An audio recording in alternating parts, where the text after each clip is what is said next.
Hello there and welcome to this session on small firms and innovation, where we're going to be exploring the question, what is innovation? So when you're ready, let's move on to look at our first learning outcome. So by the end of this first session, you will have an understanding of what innovation is and its links to small firms. Now, there are lots of different definitions of innovation out there, maybe also depending on what textbook you're reading. Let's have a go here, though, at drawing out a couple. So we can say that innovation is the successful exploitation of new ideas, which can mean new to a company, organisation, industry, or sector. It applies to products, services, business processes and models, marketing and enabling technologies. And here's another one for you. Maybe we can also say that innovation is the commercial application of knowledge or techniques in new ways or for new ends. It may involve radical innovation or incremental innovation. In each case, the innovator achieves a competitive advantage, at least until another company catches up or goes one better. But is innovation really that important? Well, let's have a go at starting with this point. William Balmore comments that firms cannot afford to leave innovation to chance. Rather, managements are forced by market pressures to support innovation activity systematically. The result is a ferocious arms race amongst firms in the most rapidly evolving sectors of the economy, with innovation as the prime weapon. And the evidence does indeed suggest that innovation matters. It contributes positively to growth, profitability and productivity. Okay, so I've thrown a couple of technical definitions at you, but let's pause here for a question. Let me ask you, in your opinion, which of these do you think are innovations and which are not innovations? So on the left-hand side there, we've got an iPhone, iPods and iPod shuffles. We've got the first car. We have a wind-up transistor radio. We have the internet. The cat there is a product of breeding between a domestic and a wild cat. We've got penicillin, which is a type of antibiotic. We've got an embroidered tent by an artist called Tracey Emin. And we've got in the top right-hand corner there a hamburger. So pause and again ask yourself the question, which do you think these are innovations and which are not?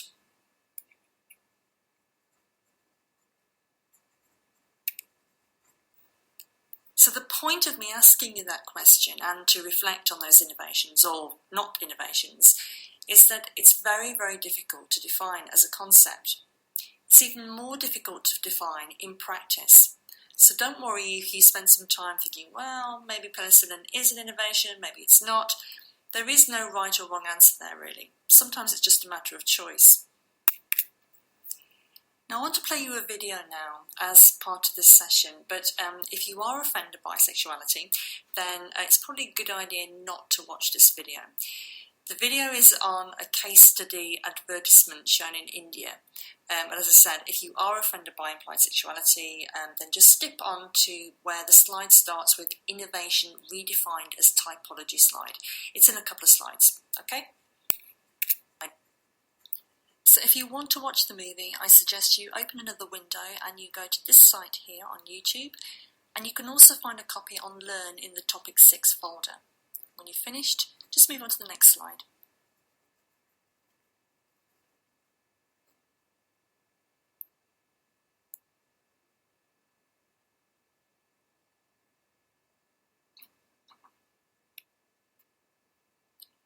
If you did watch the example of Gillette, pause right now and I've got a couple of questions for you. First of all, do you think that the marketing campaign of Gillette, was it innovative? And if you do think it was innovative, how and why?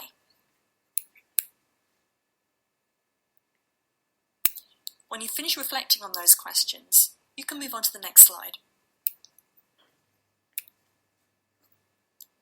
So let's try and go a little bit deeper now with our understanding of innovation, and let's try and redefine it as a series of types or typologies.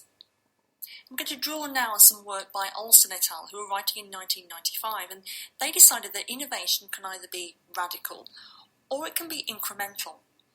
It can be world-changing or actually have very little value indeed. So these researchers, first of all, suggested a relatively typical four-way classification, and this was based on the degrees of novelty embodied in the innovation.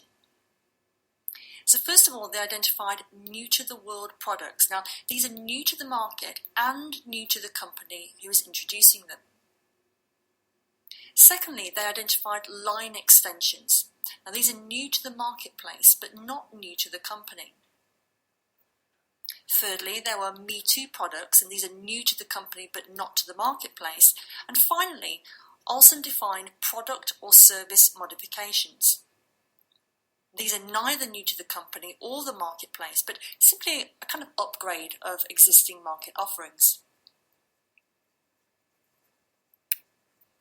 And you can see how we can plot radical and incremental innovation on a matrix there. You can press pause if you like and study this at your own leisure.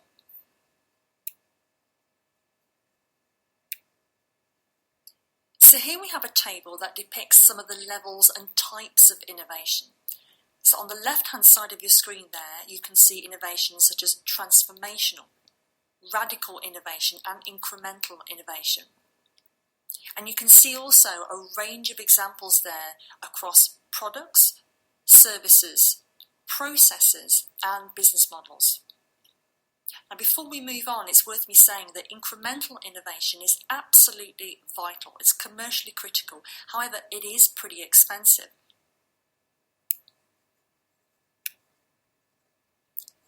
So let's take a look now about how these different types of innovation work in practice. And I have a couple of examples for you of companies. The first mini case study I'm going to present is of a company called Women Like Us. Now, if you really like the sound of this organisation, then you can find more details at www.womenlikeus.org.uk. That's the company's website. But for now, though, we can summarise it as a London-based recruitment consultancy and social enterprise. And the firm provides an innovative service to help women find part-time work. Now, the company itself was founded in 2005. And it aims to match women who want to work part-time with employers who want to recruit part-time employees, but who find it difficult to access high-calibre part-time candidates through traditional recruitment agencies. Now, the company itself has three aims. First of all, it provides a career coaching guide, and these are to help women on the journey back into work. Secondly, the company provides a job design service for employers interested in flexible working. And finally, the company provides a recruitment service to help these women find part-time jobs.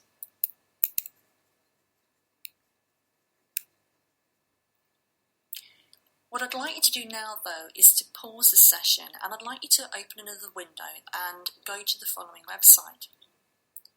You'll see a short YouTube clip there. It's about 3 or 4 minutes long. And it details a company called Nuru. Now, Nuru is a social enterprise concerned with new energy. So once you've done that, you can then go on to the next slide. Another pause, and I have another 2 questions for you. How have the case studies that we've looked at, Women Like Us and Nuru, have they themselves embraced innovation? And if so, which level or types of innovation are involved here? Press pause, reflect on those questions, and then when you're ready, you can move on.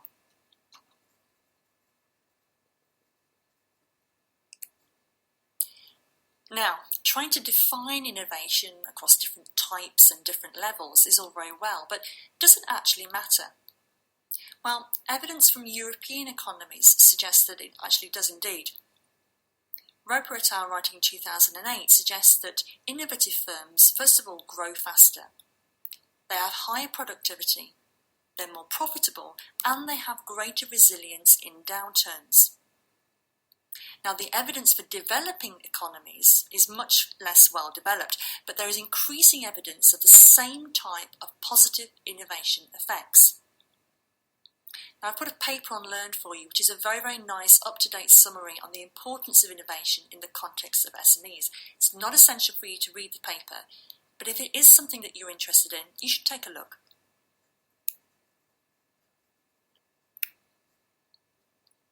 So, the final pause of the session on the final 2 questions. So let me ask you, what do you think are the most important types of innovation? Do you think it's radical or incremental innovation? Product or process? And what about the picture slides that you saw right at the beginning of this session? What types of innovation are these?